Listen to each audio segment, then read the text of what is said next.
Good morning. We are extremely pleased that you are here. It is good to come together for the purpose of co-creating.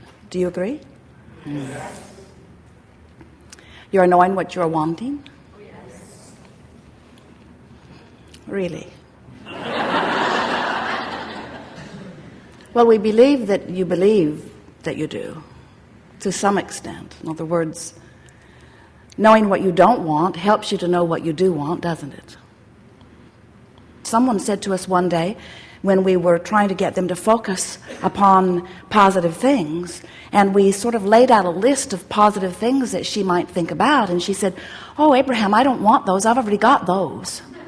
And what she really meant was, the things that I want are the things that have not yet happened. And we want to help you to realize that if you're thinking about things that you want from the standpoint that they have not yet come to fruition, that they are still missing in your experience, then you're holding it in a sort of suspended position where the distance between where you are and where it is not closing.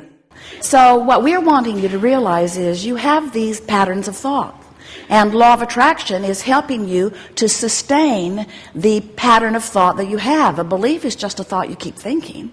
And so early on in your experience, by your exposure to life, you began developing some patterns of thought. Sometimes they were carefully taught to you by others. Sometimes it came because of something that you observed and then talked about and then remembered and then attracted again and then talked about it and then remembered and then attracted again. In other words, life is very interesting here, isn't it? Because you can't talk about anything for very long before it begins to replicate itself in your life experience. And it's what makes you develop your patterns of what you call truths. You say, at first I wasn't sure, and then I pondered it for a while. And once I gave it my attention, I began seeing evidence of it everywhere. And now I believe it, and now that I believe it, it's manifesting in my experience. And we say, that's really wonderful, isn't it, if it's stuff you want? But if you are repeating patterns of thought about things you do not want, and in your environment, oh, you are very, very good at that. You have this sort of mass consciousness theory that goes like this. If we don't beat the drum of our history, we are sure to repeat it again. And we say, the contrary is true. The more you beat the drum of anything, the more you activate it in your vibration. The more it is activated in your vibration, then the more law of attraction is matching you up with things like it. And the more law of attraction is matching you up with things like it, the more you observe it. And the more you observe it, the more you talk about it. The more you talk about it and observe it, the more you beat the drum of it or offer the vibration of it. The more you offer the vibration of it, the more law of attraction matches you up with it. The more law of attraction matches you up with it, the more you're living it, the more you're talking about it, the more you're beating the drum of it, the more you're offering the vibration of it. The more you're offering the vibration of it, the more the law of attraction lines you up with it. The more law of attraction lines you up with it, the more you notice it. The more you notice it, the more you talk about it. The more you talk about it, the more you offer it vibrationally. The more you offer it vibrationally, the more law of attraction lines you up with it. The more law of attraction line. We could go on. Your life experience is showing you that. You just cannot keep telling the same story without continuing to live the same circumstances. And so this gathering, we're calling it the art of allowing, but what it really means is the art of telling a different story, the art of telling the story the way life has helped you carve it out incrementally, but telling the story with your words, with your observations, with your expectations, with your vibration. Then when law of attraction is responding to your deliberate offering of thought, now you're getting what you want, not just what you're observing. Are there things in your life that are as you want them to be?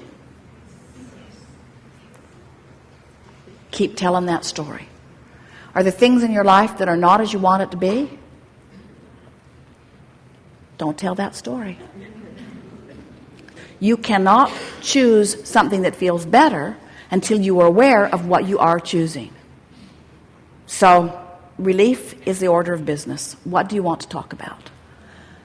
Oh, you have come with some things. Thank you very much. This veritable fortune that I've been amassing for so long. Don't use sarcasm now. Oh. I'd love a little bit more of your experience on how I can deliberately be leaning more towards allowing it. Now, anyone who listens back, and especially those who are sitting here in the room, you might feel yourself wanting to say, especially by the end of the day, Abraham is really nitpicking here. But we want you to feel, if you can, the feeling place from which that question comes. In other words, this veritable fortune, and we sensed a sort of mocking tone. Where's my stuff? If law of attraction is as you say, and I've been amassing this fortune, then where is it and how can I get to it? And we want you to just feel for a moment what is the dominant vibration within that sentiment that you offered? Was he offering the vibration from the lack of the money or from the having of the money? And we know, you say, well, of course he is, because it isn't there yet, so how can he offer a vibration about a state of being that he has not yet achieved? And we say, you just got to figure out how to do it, because until you do, you can't have the state of being that you want to achieve. You have to find the vibrational essence of it. And so the work is, you have to find a way of distracting yourself from the absence of the money while you activate within yourself a feeling of the money.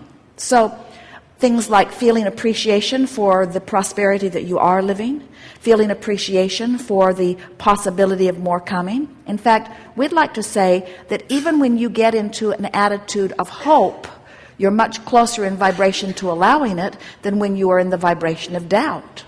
So we teased you about a little bit of sarcasm about this veritable fortune, but we want you to realize that when you feel sarcastic, when you feel pessimistic, it's a far cry from feeling optimistic and hopeful. So the answer to your question, how do I let my fortune come to me and me come to my fortune?